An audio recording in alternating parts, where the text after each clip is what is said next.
गल है, लेकिन भोजपुरी में पहली बार हम 2.0 लेके आवत नहीं है जी ना देबू काय पतर को की। तो आप लोग को बेहद पसंद है पूरा एकदम डीजे स्टाइल में। लेकिन आई होली के बाहर चलता एगो देवर अपना भौजी से कहा था कि भौजी हो ए भौजी काहे फागुन नहीं भावता लगना मरद नहीं कि अरे लुटला हरिया सो देवरे के रंग से सब लोग जानला कि हमार नाम अरविंद है, लेकिन केहू अरविंद ना कहला। कहलू भैया तो अभी कहा से हाथी चुकी लड़का आवत नहीं गली मोड़ पर है तो कलुआ हाथ कि लुटला हरिया सो अरे कलुए के रंग से देवरू हो। बड़ी प्यार से गाना के शिल्पी राज जी गौले बने जोन के लिए उपस्थित भी बनी। आज उनका जन्मदिन भी है तो जन्मदिन की ढेर सारा शुभकामनाएं। देखा हेने भसुर के संख्या ज्यादा ना, लेकिन हमारे देवरे हो सकता है।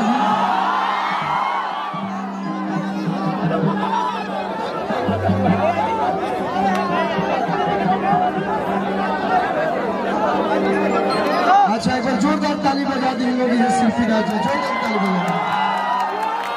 हाल फिलहाल में जितना गाना लोग सुनते हैं लोग, चाहे मोनी हो हम डाल के दर्द से भाभी जी साड़ी सरिया लीजिए फरिया में आइए फरिया लीजिए। इनका जन्मदिन खातिर बक्सर जिले से जोरदार ताली बजा दो। हाई ताली बर्थडे गिफ्ट हो कम से कम 20 सेकंड तक जोरदार ताली बजा पड़ेगी। जोरदार ताली बजा दी मंच पर केहू कल करके छोड़ा के सबको उतर जाओ भाई का काहे के दिक्कत करता है भाई। प्लीज भाई प्रोग्राम बंद कर दीजिए। बताओ कितना दूर से सब लोग आइल बैठे प्लीज भैया। हाँ कलू जी इसको निकालिए तो केक शिल्पी का जन्मदिन है, सब लोग मिस करेंगे। बर्थडे केक आया है शिल्पी का नाम मोहित जी। बोलिए एक बार जोरदार ताली मुन्ना मोहित जी खातिर जोरदार ताली बजा के स्वागत कर लो।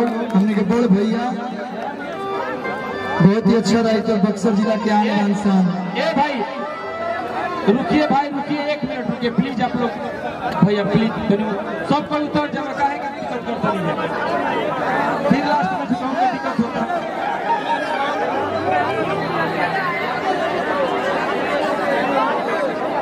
फोटो खींचा है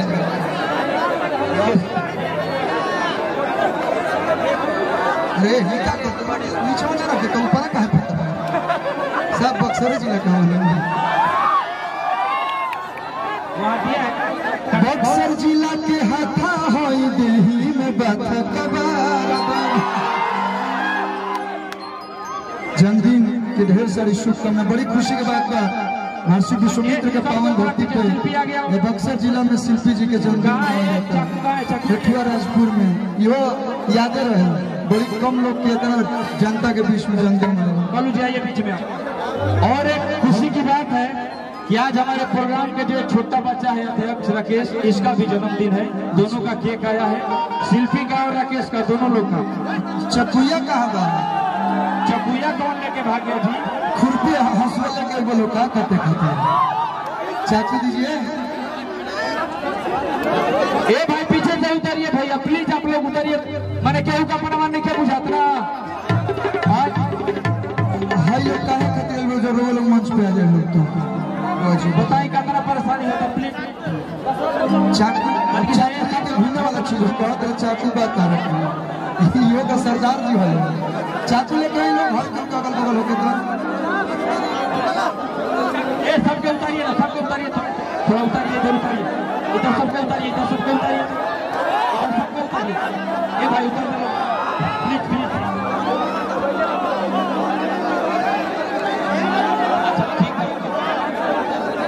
निकलिए वहां से निकलिए।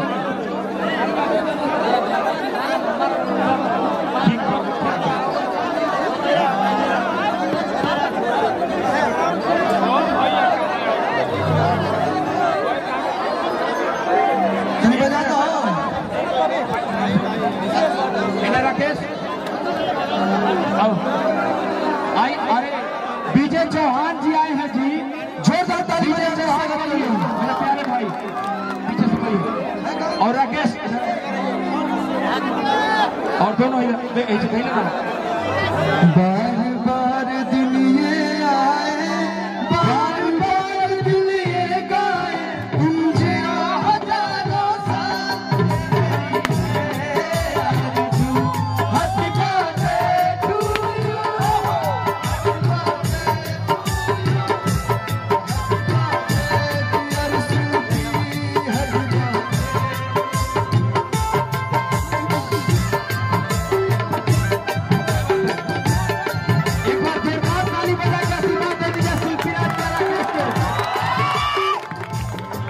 शिल्पी इधर आओ, चलो जी 1 मिनट इधर आइए, राकेश इधर आओ, अरे पोता पोती मत कर लो, पोता पोती मत आइए, पोता देख खाए वाला चीज आलू जी तब इधर एक जोरदार फोटो शिल्पी राज के और हमारे प्यारे अध्यक्ष छोटे अध्यक्ष राकेश के लिए जोरदार ताली बजाइए और सीधा माइक बनाइए तो शिल्पी राज के साथ में गाएंगे।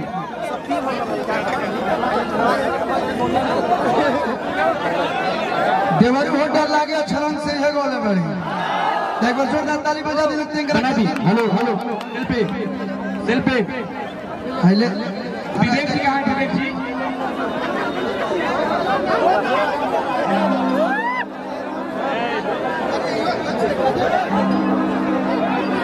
के के बता दो लोग पब्लिक में देखते नहीं मिछले पंचम में